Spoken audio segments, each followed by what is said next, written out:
Snow fell like soft feathers over the glowing city of New York. Inside the grand, luxurious Dalton mansion, Christmas lights sparkled across every window. Laughter, warmth, and the smell of cinnamon cookies filled the air, but on the outside steps, a billionaire's 10-year-old son, Ethan Dalton Jr., wearing a red coat and holding a wrapped present, froze, his eyes locked onto a shivering woman sitting on the sidewalk, arms wrapped tightly around a little girl no older than 5. The mother's lips were trembling, the girl's shoes had holes, their breaths turned to frost in the air.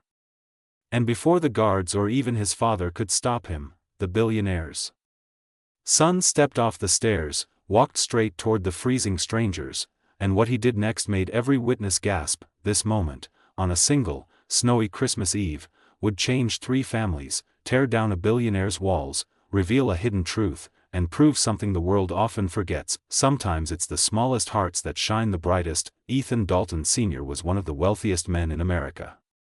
Money, influence, power, he had it all. But after losing his wife 5 years ago, something inside him shut down. He became quieter, colder, always busy, always distant. Only one thing truly mattered to him now: his son, Ethan Jr., 10 years old, was the opposite of his father, warm, gentle, emotional, just like his mother had been. Every Christmas Eve, the Dalton mansion hosted the city's largest charity event. Lavish decorations, fine dining, celebrities, and, ironically, an event titled "Share the Warmth." Inside, people clapped at speeches about kindness while sipping champagne worth more than some people made in a month. Ethan Jr. hated these events that he tugged on his father's sleeve. "Dad, can we go outside? I want to give this present to someone who actually needs it." But his father barely glanced at him. "Later, son. We have guests." Ethan Jr. sighed that he slipped out anyway. The cold hit him immediately. Snowflakes landed in his hair as he stepped onto the front steps, and that's when he saw them. A young mother, barely in her 20s, sat against the stone wall.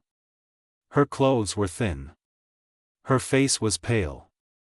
Her arms wrapped protectively around her daughter, who lay limp against her chest, shivering violently. The mother whispered, "Just a little longer, Lily. Mommy's trying." Ethan Jr.'s heart crashed. He ran back inside, grabbed a thick wool blanket from the hallway, and sprinted toward them. Before anyone could react, he draped it over the mother and her child. The mother gasped. "Yes, sir. No, please, it's too much." But Ethan knelt and placed his Christmas present in the little girl's hands. "It's not too much," he whispered. "You look cold, and nobody deserves to feel cold on Christmas Eve." Gasps echoed from the doorway as several guests stepped outside, watching the billionaire's son kneeling in the snow, blanket in hand, kindness radiating from him like warmth. Inside, someone whispered, "Is that the Dalton kid helping a homeless woman?" But one voice cut through that whisper: "Ethan Sr.'s, what on earth is going on out here?" Ethan Sr. marched outside, irritation hardening his face. "Ethan Jr. You do not run off in the middle of an event." But the moment he saw the young mother shivering, clutching her small daughter under the blanket, he froze. The woman lifted her tired, red eyes to him. I'm sorry, sir. We'll leave." "I didn't mean to bother anyone," the little girl whimpered, coughing harshly. A mother's fear flickered in her eyes, fear of being in the way, fear of being looked down upon. Ethan Sr. opened his mouth to speak, but no words came out, because suddenly, a memory hit him like a punch. His wife, Anna, on their last Christmas together, hair messy, eyes tired, holding Ethan Jr. close. "I hope you never forget to be kind," she had whispered. He swallowed, voice cracking unexpectedly. Where is your home?" The woman hesitated. Shame filled her trembling voice. "We don't have one anymore." Ethan Jr.'s small voice cut in. "Dad, we need to help them." The father looked at his son, then at the woman, then at the girl who now leaned weakly against her mother's chest. Something inside him shattered. "Come inside," he finally whispered. "Now." The mother's eyes widened in disbelief. "Sir, my clothes, your guests." "I don't care about guests," Ethan Sr. said firmly. "I care about people." For the first time in years, His heart thawed that he took off his own coat and wrapped it around the mother's shoulders. The guests watching from the doorway went silent. Snow kept falling, but now the warmth of something greater filled the air, compassion. Once inside the mansion, the mother, whose name was Riley, sat trembling near the fireplace while doctors from the event examined little Lily. Ethan Jr. stayed beside them, holding Lily's tiny hand. Riley kept apologizing. I'm sorry, we didn't want charity. We just needed a warm place for the night. I lost my job last month. Lily got sick, the shelters were full. Ethan Sr. listened quietly. He noticed something familiar in Riley's eyes, not weakness, strength. A strength born from protecting someone you love. As Lily was wrapped in warm blankets, she whispered, "Mommy. I'm warm." Tears spilled down Riley's cheeks. Thank God, thank God." Later, in the quiet hallway, Ethan Sr. spoke softly. "Why didn't you ask for help?" Riley looked away. "Because I learned long ago, people only help when it's convenient. And I could never give Lily the life she deserves."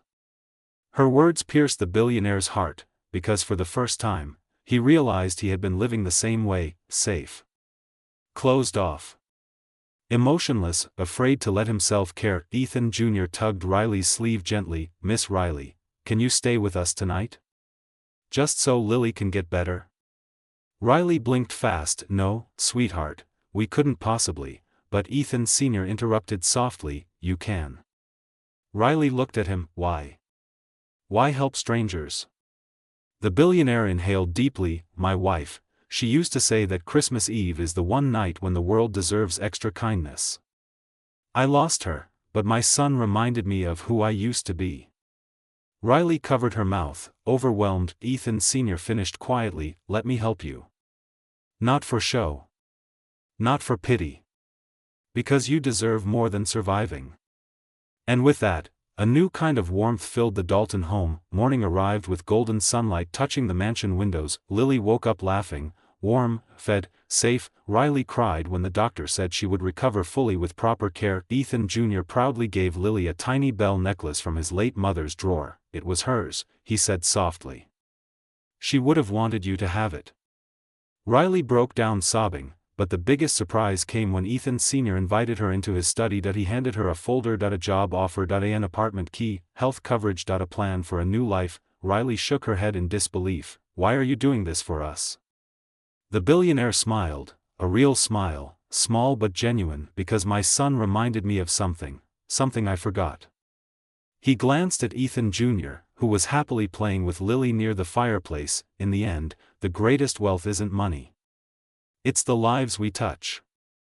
Riley hugged him, something no one had done in years, and that Christmas Eve, the Dalton mansion wasn't just filled with decorations or music. It was filled with family, even if not by blood. As snow drifted outside, Ethan Jr., Riley, Lily, and Ethan Sr. stood together by the giant Christmas tree, a new, unexpected, beautiful family. A miracle born from one small act of kindness, that sometimes the most powerful change doesn't come from the wealthy, the powerful, or the adults. It comes from a child's heart. And on that Christmas Eve, a boy saved a mother. A mother healed a billionaire. A billionaire rebuilt two lives, and all of them found something they thought they had lost: love.